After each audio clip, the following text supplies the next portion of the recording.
Back in 1988, during the Olympics, it was then being held in Korea. Very young 19-year-old Roy Jones. And for those who are into boxing like I am, you guys are already familiar with his name and with his reputation as far as his skills.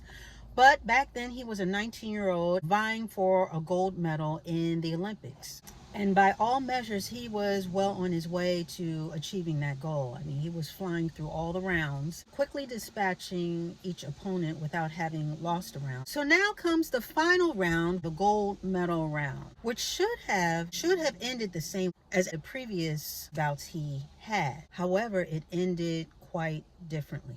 In this final round, he faced a Korean boxer by the name of Park Ji-hung. And even though he landed more punches, 86 versus Hung's, I think he landed 35, and was even up on the scorecards, at the end of the match, when they announced the winner, the judges, to everyone's surprise and even Hun's surprise, awarded the win to Hung. Park Ji-hung ended up the winner. Needless to say, Roy Jones was devastated, and it was a very controversial decision. I mean, people in the stands were demonstrably disappointed and upset, as everyone knew that that medal was his to win. And it really left a bad taste in everyone's mouth because it was such an egregious act, especially on an international stage.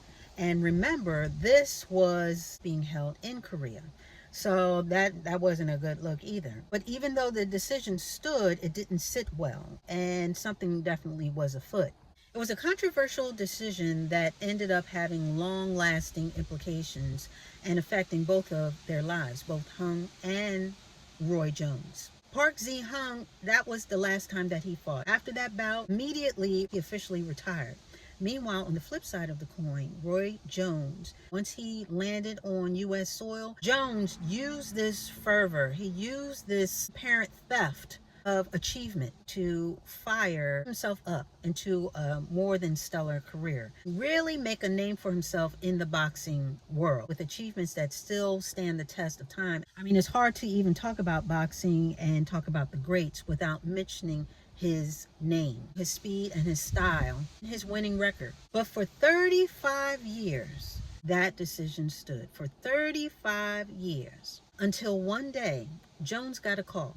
Someone wanted to interview him. They wanted to meet up with him and interview him and yada, yada, yada. So him taking the request, goes to the gym.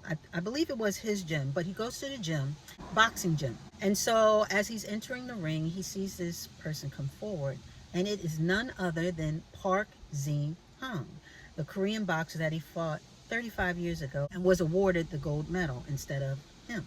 So with quite the surprise on his face, he gave him a hug, and they dispensed with some pleasantries and smiles and so forth and so on. This was the first time he had seen him since the bout. First time that he's even spoken to him, seen him, laid eyes on him. First time in 35 years that they would both be in the ring together. However, this particular reunion would end quite differently. Right when they were about to take pictures and commemorate, or commence with what he thought would be some type of interview or whatever it was, he pulled out that gold medal that was wrongly given to him. Park Ji-hung pulled that out and gave it to Roy Jones.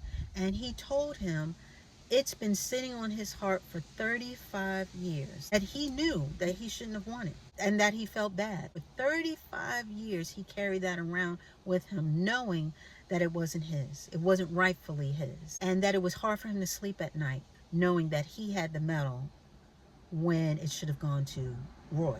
And Roy was so touched by this gesture, and visibly so. And he thanked him. And in this video, he's recounting all this, and he just said that it spoke a lot. It spoke volumes about the kind of person that Park Ji-hung, the kind of person that he was, because he could have gone on with it, for the rest of his life, just holding on to that medal, if that were the most important thing to him. But it wasn't. The most important thing to him with regard to that was making it right, giving Roy his just due, giving Roy the medal that he knew and the world knew he won.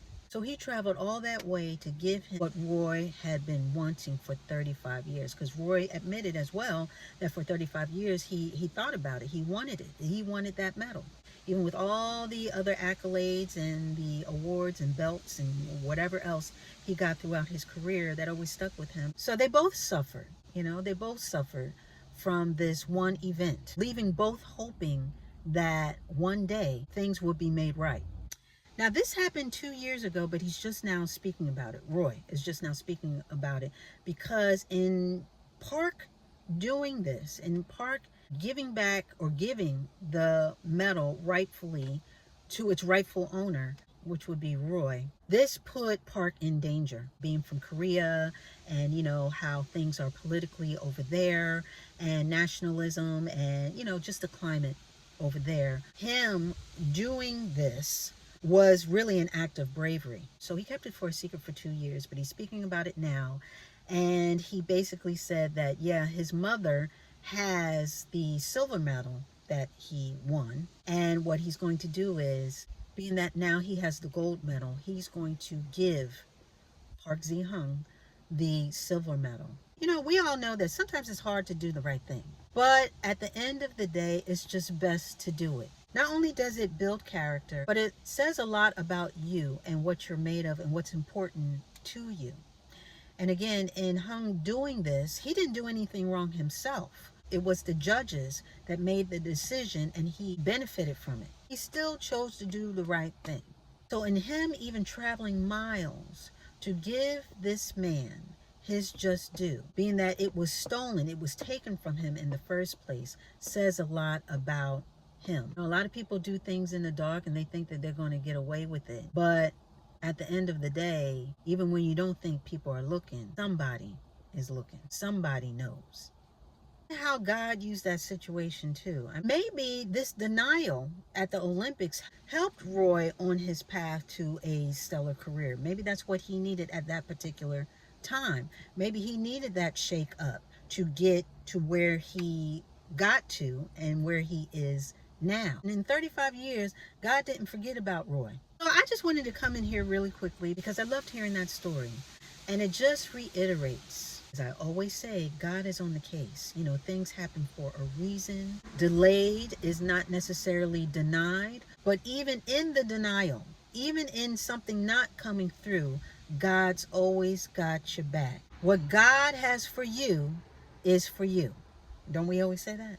What God has for you is for you, and God's timing is perfect. And He has the final say. Okay? So that's all I got for you. I just wanted to come in here and just share that with you, and that it's never too late to do the right thing. And with that, we are going to put a button on it.